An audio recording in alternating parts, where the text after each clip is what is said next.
네, 안녕하세요. 중앙장애인 보건의료센터 김동아 센터장입니다.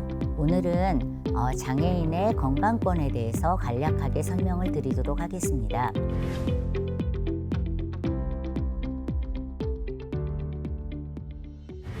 건강권이란 건강할 수 있는 권리입니다. 장애인들도 장애가 없으신 분들과 똑같이 건강관리 및 보건의료 서비스를 받으실 수 있는 권리를 이야기하는 것입니다.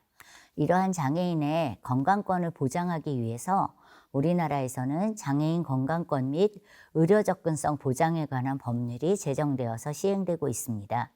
이러한 장애인 건강권법의 목적은 말씀드린 것처럼 장애인도 건강하게 살 수 있는 권리, 즉 건강할 수 있도록 만들어주는 것이고요. 장애인도 장애가 없는 사람과 마찬가지로 보건의료기관, 즉 병원이나 보건기관을 이용하기 쉽도록 하는 것입니다. 또한 지역사회 내에 장애인의 건강관리를 할 수 있는 여러 가지 인프라, 즉 자원들이 많이 있도록 하는 것이고요. 그럼으로써 장애인들이 지역사회 내에서 건강하게 사실 수 있도록 만드는 것입니다. 건강권법이 왜 만들어졌을까요? 장애인들이 의료기관 또는 보건기관을 이용을 하려면 여러 가지 제한들이 굉장히 많습니다. 크게 한 3가지 정도의 제한을 생각해 볼 수 있는데요. 첫 번째는 물리적 제한입니다. 최근 들어서 장애인의 이동권에 관한 것이 많이 이슈가 되고 있는데 의료기관이나 보건기관을 방문하기 위해서 이동을 할 때에도 이 이동권은 많이 문제가 됩니다. 대중교통 이용을 말할 것도 없고요. 막상 병원 앞에 왔는데 병원의 입구에 편의시설이 없다라든지 병원의 또 의원급 같은 경우는 엘리베이터나 장애인 화장실 등의 문제로 병원을 이용하시기 어려운 경우들이 굉장히 많습니다. 두 번째는 경제적 제한입니다. 실질적으로 병원에 오셔서 여러 가지 평가를 받으시거나 치료를 받는 비용이나 건강관리를 위한 비용의 문제 때문에 이러한 건강관리를 위한 여러 가지 서비스를 이용하는 것을 포기하시는 경우들이 많고요. 세 번째는 문화적 제한입니다. 이러한 요소들이 어느 정도 해결이 된다 하더라도 막상 병원에 갔을 때 병원에서 종사하시는 분들, 보건관리기관에서 일하시는 분들이 장애에 대한 이해가 매우 떨어져서 장애인들이 오시면 굉장히 두려워하거나 어떻게 해야 될지 모르고 설명을 해도 적절한 조치를 받지 못하는 경우들이 굉장히 많습니다. 그래서 이러한 3가지 요소를 모두 해결하여서 장애인분들도 편리하게 의료기관도 이용하고 건강관리 서비스도 받으실 수 있게 하는 것이 이 법의 목적입니다. 그러면 지금부터는 장애인 건강권법에 의해 제공되고 있는 사업들에 대해서 몇 가지 중요한 사업만 간략하게 설명을 드리겠습니다. 장애인 건강권법의 가장 중요한 사업 중에 하나가 장애인 건강 보건관리를 위한 전달체계 구축입니다. 보건복지부는 중앙장애인 보건의료센터를 지정하여 운영하고 있고요. 광역시도는 지역장애인 보건의료센터를 지정하여 운영하고 있습니다. 처음 법이 시행되고 나서 바로 2018년에 보건복지부는 저희 국립재활원을 중앙장애인 보건의료센터로 지정하여서 저희가 지금 열심히 여러 가지 사업을 운영하고 있고요. 지역장애인 보건의료센터는 현재까지 14개의 센터가 지정을 받으셨고 앞으로 5개의 센터를 추가 지정할 예정입니다. 장애인 보건의료센터가 하고 있는 주된 사업들을 설명을 드리면 먼저 장애인 건강 보건 관리를 위한 여러 가지 사업들을 진행을 하고 있고요. 특별히 여성장애인의 건강한 임신과 출산, 육아를 위한 여성장애인 모건 보건 사업을 운영하고 있습니다. 그 이외에 그 기관의 종사자들이 장애에 대한 이해가 떨어지는 경우가 많기 때문에 이러한 종사자분들을 위한 여러 가지 교육, 그리고 장애인이나 장애인 가족을 위한 여러 가지 교육들을 같이 진행을 하고 있습니다. 두 번째로 재활의료기관 지정사업에 대해 설명을 드리겠습니다. 재활의료기관 지정사업은 말 그대로 재활병원을 지정하여서 제대로 된 재활병원이 운영될 수 있도록 하는 사업입니다. 사실 우리나라의 의료 전달 체계에서 재활병원이라는 병원이 따로 없었기 때문에 아마 언론에서 재활폐인, 재활낭인 이런 말씀들을 많이 들어보셨을 것입니다.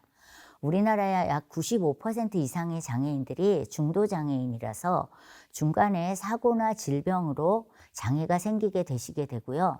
정부는 이러한 재활의료기관 지정 사업을 통해서 충분한 입원 기간을 보장하여 주고 전문 인력들로 구성된 팀 접근적인 의료를 포괄적인 의료를 제공함으로써 충분한 재활치료를 받게 하고 또 그 과정 가운데 주기적인 평가를 통하여서 적절한 치료가 진행되는지 그리고 환자 맞춤형 제대로 된 치료가 제공되는지를 체크하면서 치료를 제공할 수 있게 하는 것입니다. 그리고 퇴원 계획을 미리 세우게 하고 사회복귀 준비를 하고 퇴원을 하실 수 있도록 하고 퇴원 이후에는 지역에서 건강하게 사실 수 있도록 도와드리는 제도라고 할 수 있습니다. 네, 그리고 장애치나 건강검진 사업에 대해서 말씀을 드리겠습니다. 질병이 있기 전에 먼저 주기적인 어떤 검사를 통하여서 조기에 발견해서 일찍 치료를 함으로써 질병이 커지기 전에 막는 제도라고 할 수 있습니다. 그렇게 되면 국민은 환자가 되기 전에 건강한 삶을 유지할 수 있는 거고 국가적인 차원에서는 의료 비용을 줄일 수 있는 그런 효과가 있는 제도인데요. 장애인들은 건강에 대한 염려도 많고 건강의 문제가 더 많은 반면에 사실 장애가 없는 분들에 비해서 건강검진을 받는 비율이 더 많이 떨어져 있습니다. 제가 말씀드린 여러 가지 장벽, 물리적인 장벽이나 또는 의료진이 이해도가 낮아서 건강검진을 포기하게 되시는 경우가 굉장히 많았습니다. 실질적으로 검진센터를 갔는데 탈의실이 너무 좁아서 옷을 갈아입기가 불편하다라든지 또는 언어나 청각에 장애가 있으신 분들은 막상 검진을 받으러 갔는데 적절한 수어 통역사가 없기 때문에 의사소통이 되지 않아서 검진을 받으실 수 없는 경우들도 많았습니다. 이러한 불편을 해결해 드리고자 하는 것이 장애치나 건강검진 사업이고요.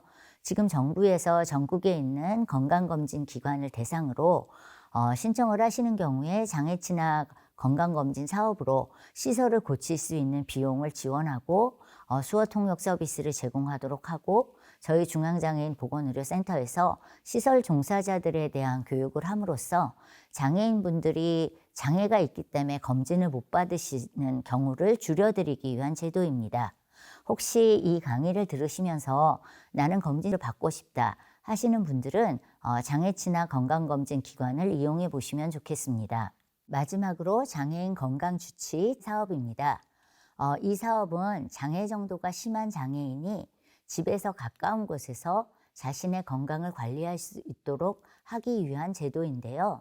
실제로 장애가 심하신 분들은 의료기관으로 이동하기도 어렵고 또 병원에 간다 하더라도 본인의 장애를 설명하기도 굉장히 어렵고 또 장애가 있기 때문에 주기적으로 건강관리와 체크를 받아야 되는데 그렇지 못한 경우들이 많기 때문에 본인의 주치의를 지정하여서 의료 서비스를 받음으로써 장애를 잘 이해하는 의사가 그분들의 건강의 문제를 미리 예측할 수 있고 또 중증의 건강 문제가 있을 때 좋은 의료기관으로 연계를 할 수 있도록 하는 그런 서비스입니다. 또 건강관리를 위한 여러 가지 교육과 상담을 제공하고 주기적인 평가를 통해서 잘 이행되고 있는지, 건강 상태가 유지되는지, 건강이 나빠졌는지 등을 평가하게 됩니다. 그리고 장애가 심한 장애인들을 대상으로 하기 때문에 필요에 따라서는 방문 서비스를 통하여서 의사 또는 간호사 선생님들이 방문을 하셔서 건강관리를 해드리는 제도입니다. 아직 장애인 주치의 제도를 이용해 보지 않으셨다라면 한번 이용해 보시기를 권유드리겠습니다. 앞으로도 장애인 보건의료센터에서 장애인이 지역사회에서 건강한 삶을 누릴 수 있도록 지속적인 노력을 하도록 하겠습니다. 감사합니다.